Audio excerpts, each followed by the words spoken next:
When Clint Eastwood strolled through the bustling streets of San Francisco on a cold Valentine's Day afternoon, nobody expected the Hollywood legend to stop for anything, let alone a frail young girl singing on a street corner for spare change.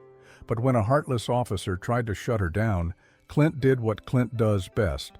He stepped in, silent but commanding.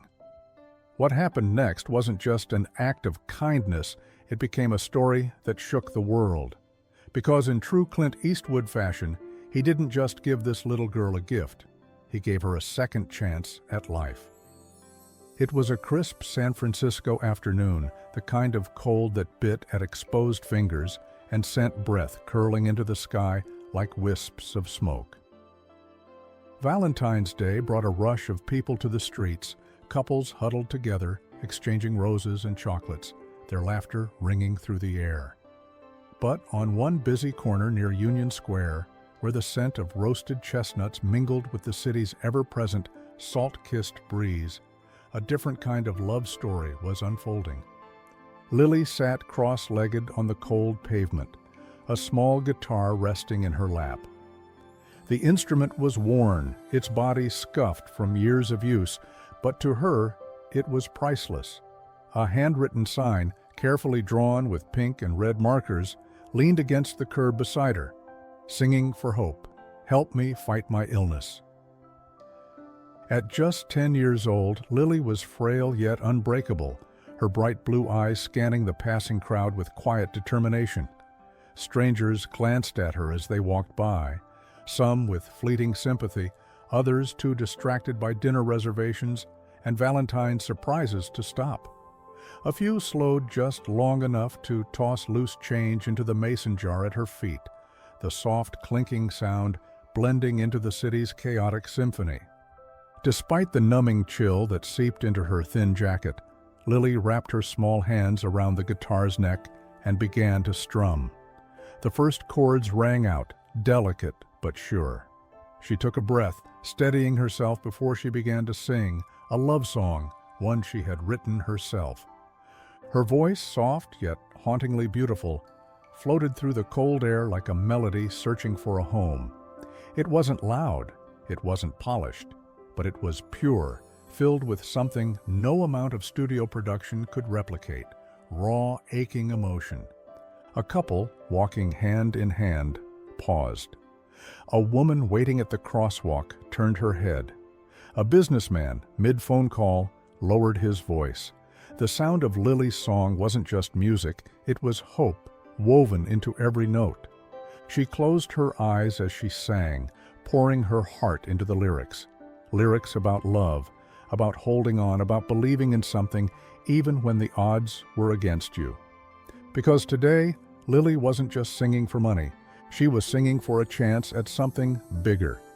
And as her voice carried through the streets, the universe was already beginning to listen. Lily wasn't supposed to be here, not in the cold, not on the streets, not with a guitar and a sign instead of toys and school books. She should have been at home, singing into a hairbrush, dreaming of big stages and bright lights. Instead, she was here, her fingers numb as they moved over the strings because life had given her no other choice.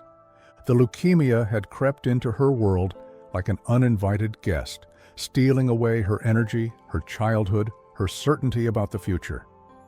A year ago, she was racing her best friend across the playground. Now she could barely walk up the stairs to their small apartment without losing her breath. Her mother, Sarah, did everything she could. She worked 2 jobs, cleaning houses in the morning and waiting tables at night, just to keep up with the towering medical bills that never seemed to stop coming. No matter how much she worked, it never felt like enough. But Lily refused to let her illness define her. Music was her escape. When the hospital walls felt too small, when the beeping of machines became too much, she closed her eyes and sang. When her body felt weak, she imagined herself on a stage, a microphone in hand, the world listening. That was her dream, to be a singer. Not just any singer, but one who made people feel something real. And that's why she was here today, on Valentine's Day, singing on the street corner. She knew she wouldn't make enough money to pay for everything, But if she could help, even just a little, maybe her mother wouldn't have to work quite so late.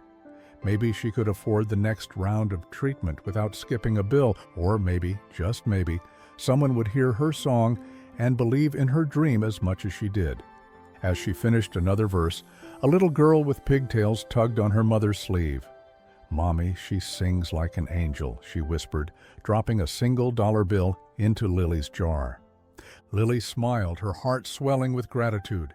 She didn't know it yet, but today wasn't just another day, because somewhere in the crowd, someone was watching, and they were about to change her life forever.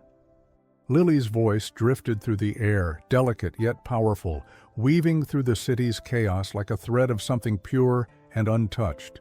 She sang with her eyes closed as if she were somewhere else, not on a cold street corner, not with aching limbs, not with a jar collecting loose change, but on a stage where nothing mattered except the music. And the city was starting to notice. A young couple holding hands as they walked past slowed to a stop. The woman, wrapped in a red scarf, pressed her head against her partner's shoulder, listening. There was something in Lily's voice, something raw, something unguarded, that made them forget the world for a moment.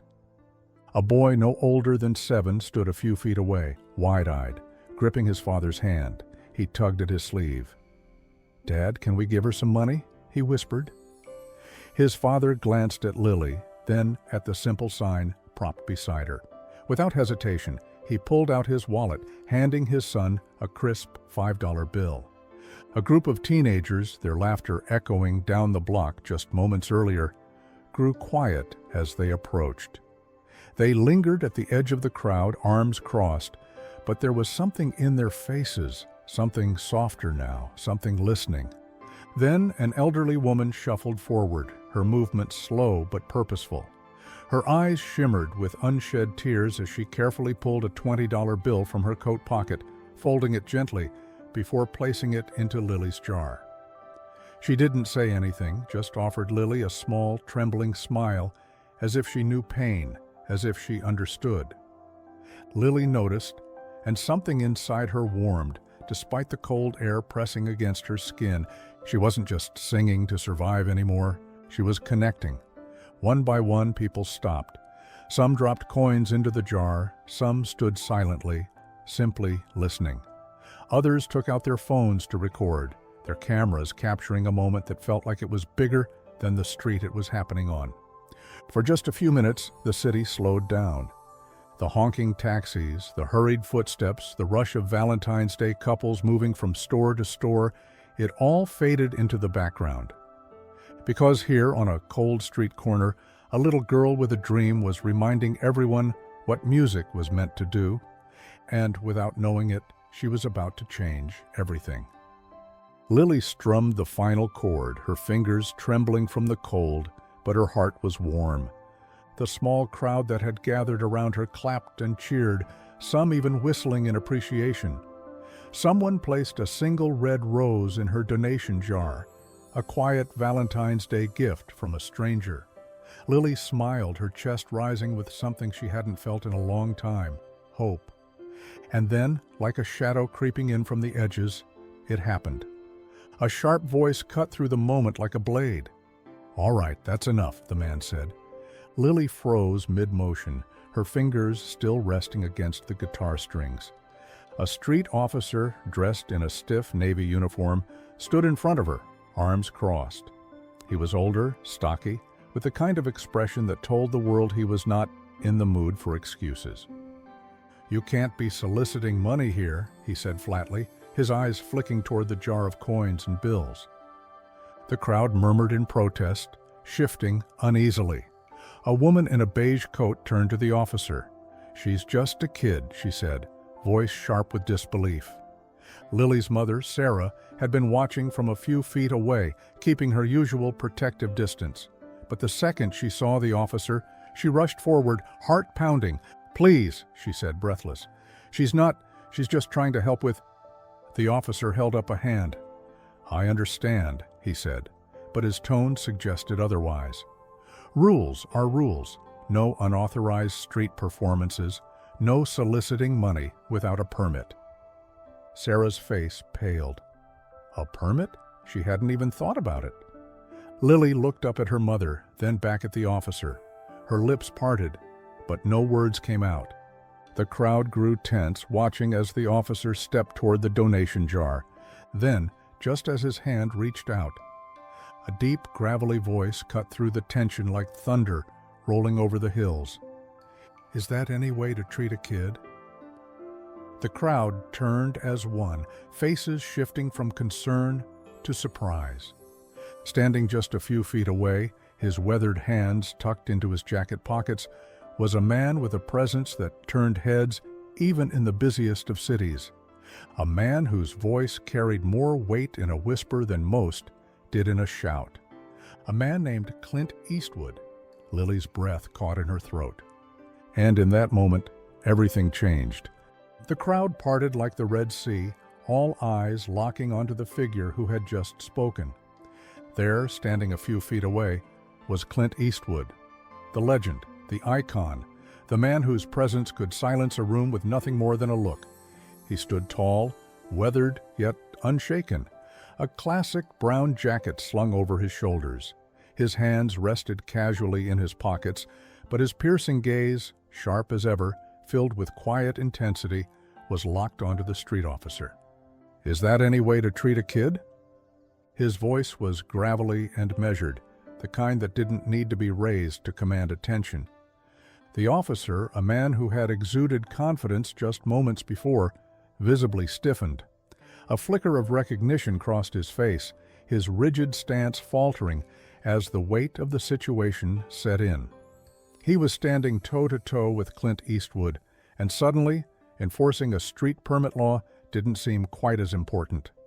The murmurs in the crowd swelled into whispers, people nudging each other, eyes darting between Clint and the officer. A woman near the back of the group clutched her phone, her fingers trembling as she began recording. The officer cleared his throat, shifting awkwardly.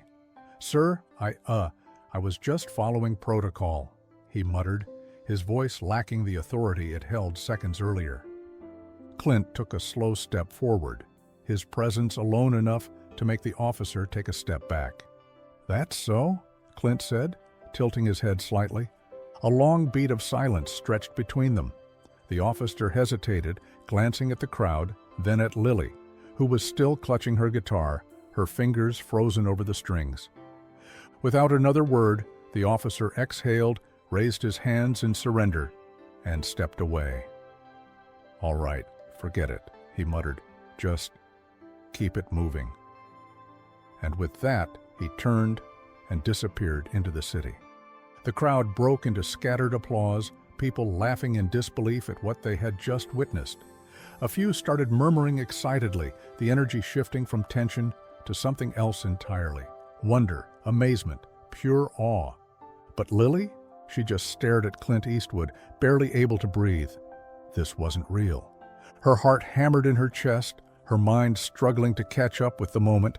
She had seen Clint Eastwood on TV, in movies, on posters at the bus stop, but never in her wildest dreams did she think he'd be standing in front of her.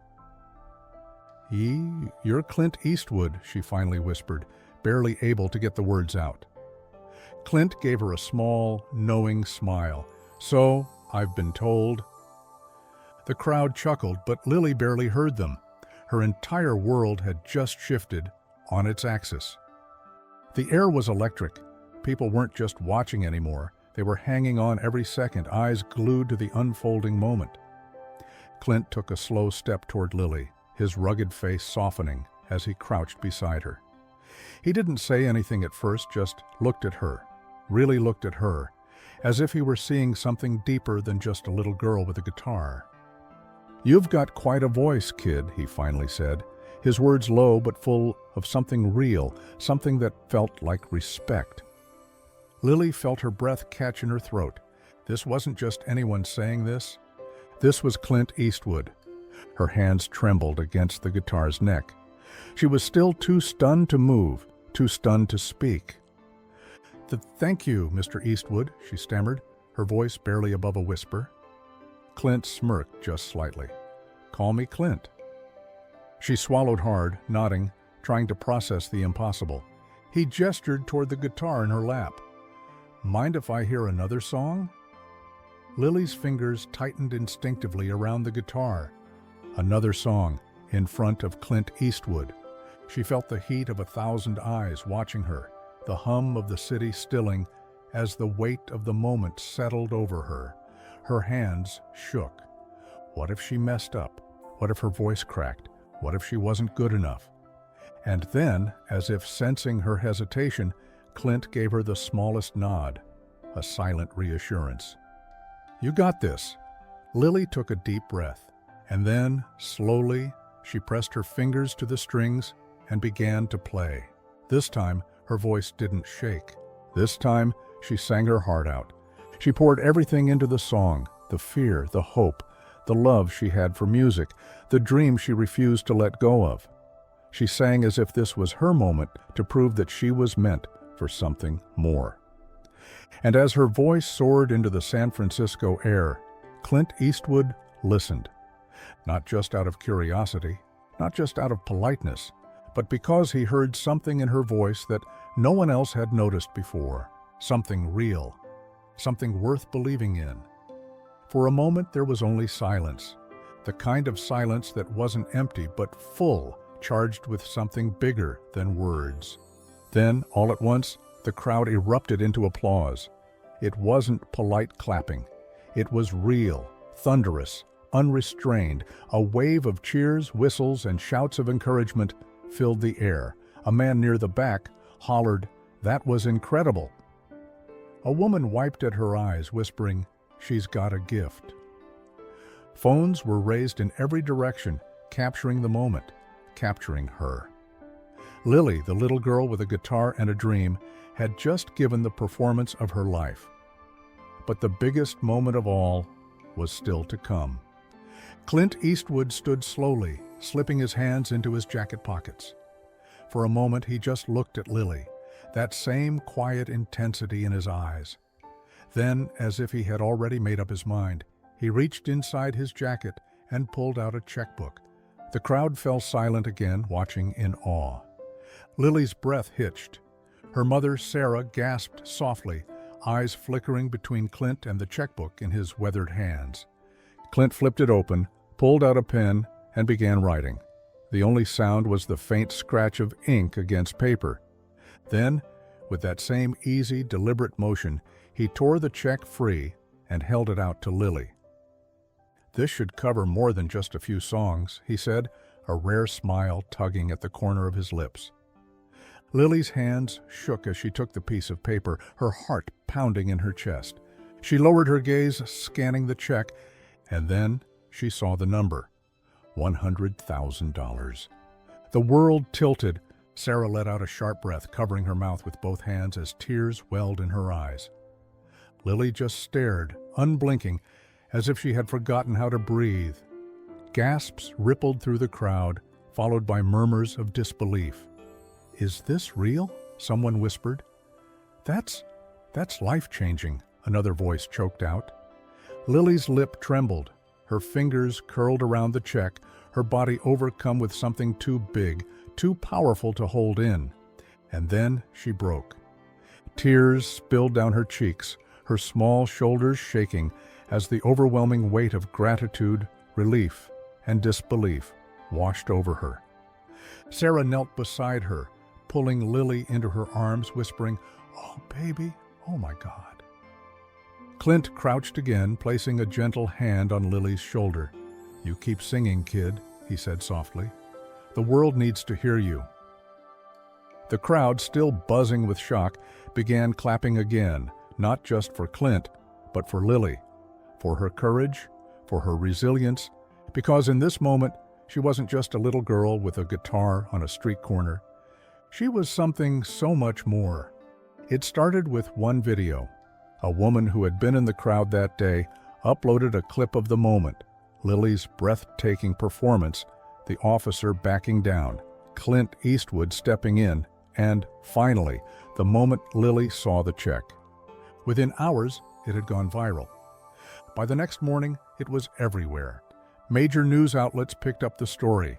Headlines blared across screens. Hollywood legend Clint Eastwood stuns. Terminally ill girl with $100,000 gift. A voice, a guitar, and a miracle on the streets of San Francisco. Clint Eastwood's act of kindness sparks nationwide support for young singer's medical fight. Talk shows and news anchors replayed Lily's performance on repeat. Social media exploded with posts, comments, and shares. And it wasn't just everyday people taking notice. Celebrities started reaching out. A-list musicians, actors, and philanthropists commented on the video, offering their support. A well-known singer tweeted, "Lily, if you're reading this, keep singing. The world is listening. Let's get her to a real stage." A famous producer sent a personal message offering to help record her song in a professional studio, free of charge. Lily's story wasn't just a moment anymore, it was a movement. Donations poured in from around the world. People sent messages of encouragement, handwritten letters, and even small gifts, guitar picks, journals, teddy bears.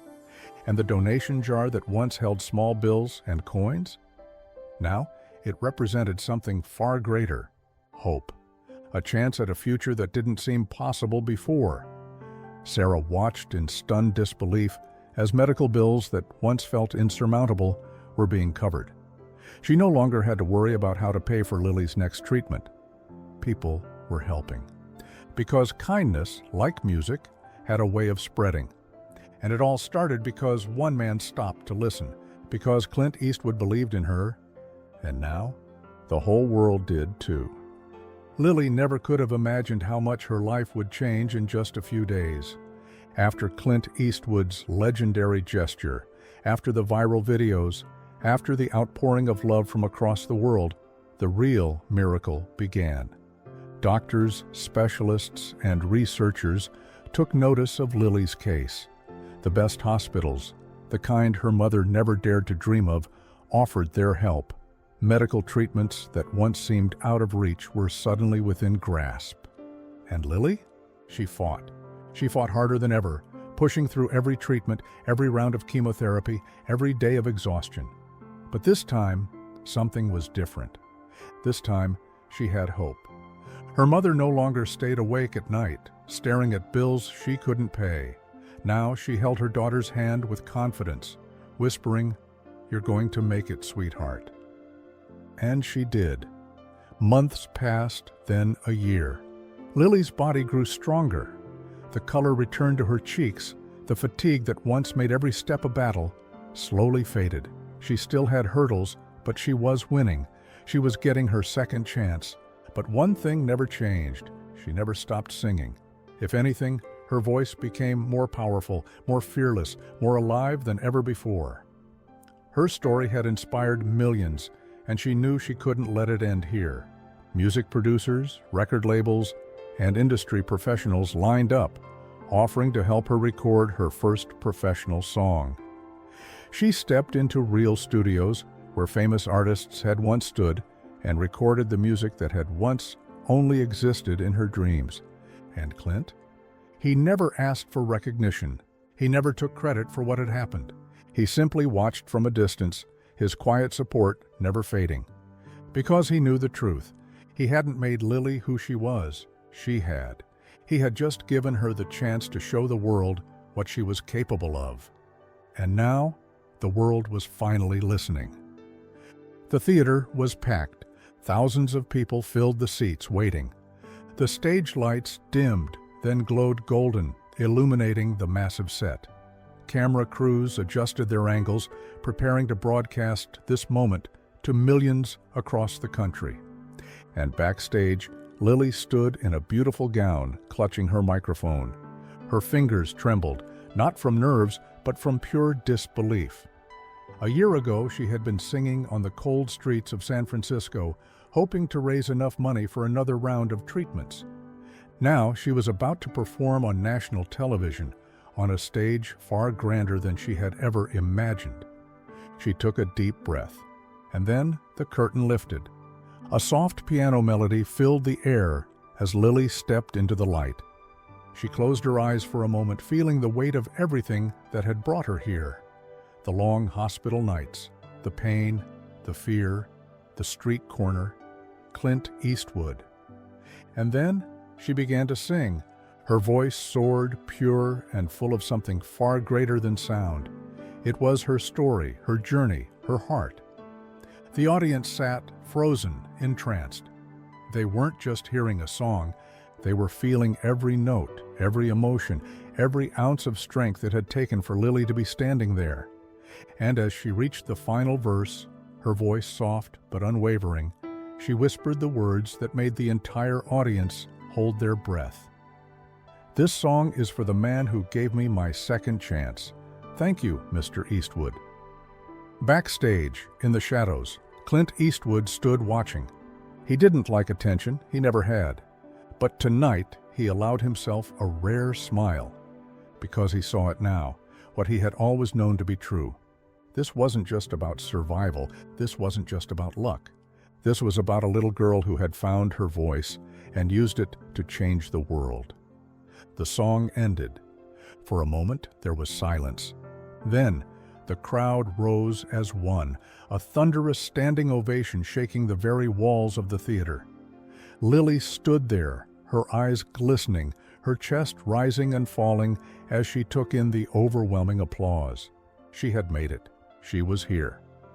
And as Clint Eastwood gave her one last approving nod from backstage, she knew, sometimes the right person walks into your life at the perfect moment. And sometimes, when they do, everything changes. Want to hear more of this? Then click on the video on the right-hand side, which is even more insane.